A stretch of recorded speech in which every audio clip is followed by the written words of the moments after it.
Salam dan bahagia, Ibu dan Bapak guru hebat. Saya Andreas Sandroto, calon guru penggerak Angkatan 11 Kabupaten Nias. Di video ini saya akan memaparkan koneksi antar materi modul 1.2, nilai dan peran guru penggerak, yaitu refleksi diri menggunakan model 4F. F pertama, faks atau peristiwa. Momen yang paling mencerahkan bagi saya dalam proses pembelajaran adalah pada saat eksplorasi materi. Saya terkagum-kagum, ada begitu banyak hal yang baru saya pahami dengan lebih utuh setelah mempelajari modul 1.1 dan 1.2. Momen yang paling menantang bagi saya adalah pada bagian kesimpulan dan refleksi.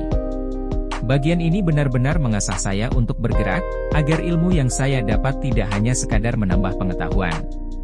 Saya ditantang untuk merencanakan dan menerapkannya dalam kehidupan nyata.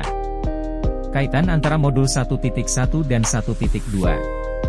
Dalam modul 1.1 dikatakan bahwa maksud pendidikan yaitu menuntun segala kodrat yang ada pada anak-anak.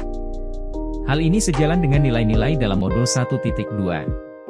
Dalam menuntun anak, seorang guru penggerak harus berpihak pada murid, melakukan inovasi agar sesuai dengan kodrat zaman, dan harus reflektif dalam melakukan pembelajaran.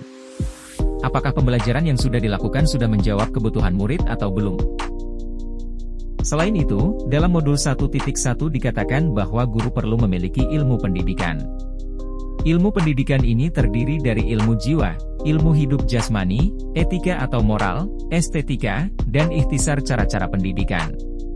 Ini sejalan dengan nilai mandiri yang harus dimiliki guru penggerak di modul 1.2. Seorang guru penggerak terus belajar sepanjang hayat. Guru penggerak termotivasi mengembangkan dirinya walaupun tidak ada dorongan atau paksaan dari atasan. Dalam modul 1.1 juga dikatakan bahwa pendidikan adalah tempat persemaian segala benih-benih kebudayaan yang hidup dalam masyarakat kebangsaan. Hal ini memerlukan nilai kolaboratif seperti yang dinyatakan di modul 1.2. Guru penggerak harus kolaboratif dengan orang tua maupun rekan guru lain untuk menyemaikan benih-benih kebudayaan tersebut dalam diri anak-anak murid. F yang kedua, perasaan. Saat momen itu terjadi saya merasa bagaikan membuka peti harta karun. Saya mendapatkan banyak ilmu berharga.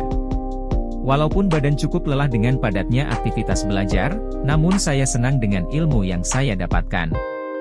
Tidak hanya itu saja, saya juga difasilitasi untuk menerapkannya dalam kehidupan. Saya merasa beruntung sekali belajar di program pendidikan guru penggerak ini. F yang ketiga, pembelajaran. Sebelumnya saya berpikir untuk selalu memberikan yang terbaik setiap mengajar tetapi tidak dengan sengaja memikirkan nilai-nilai guru penggerak dalam melakukannya. Sekarang, saya memahami bahwa untuk menjadi penuntun yang baik, saya perlu dengan sengaja mewujudkan dalam diri saya nilai-nilai guru penggerak seperti berpihak pada murid, mandiri, reflektif, kolaboratif, dan inovatif. Sebelumnya saya hanya memikirkan kelas saya sendiri dan bagaimana memberikan yang terbaik untuk murid saya. Ternyata setelah belajar modul ini, saya disadarkan bahwa peran saya bukan hanya itu saja, tetapi saya perlu menjadi pemimpin pembelajaran, menjadi coach bagi guru lain, mendorong kolaborasi, mewujudkan kepemimpinan murid atau student agency, dan menggerakkan komunitas praktisi.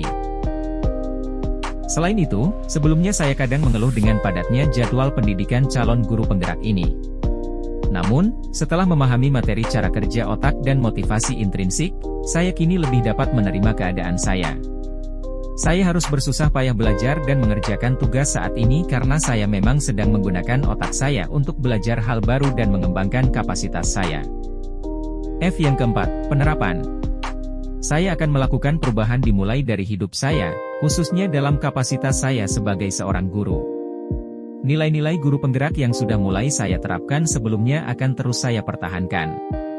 Sedangkan, nilai-nilai yang masih belum maksimal selama ini akan saya tingkatkan.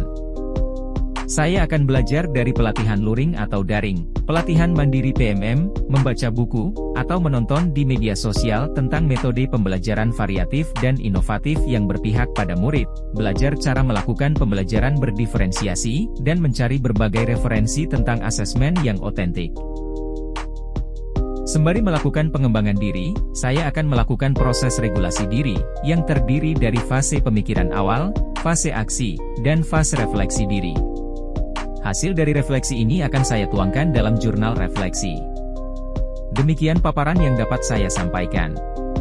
Semoga bermanfaat. Terima kasih.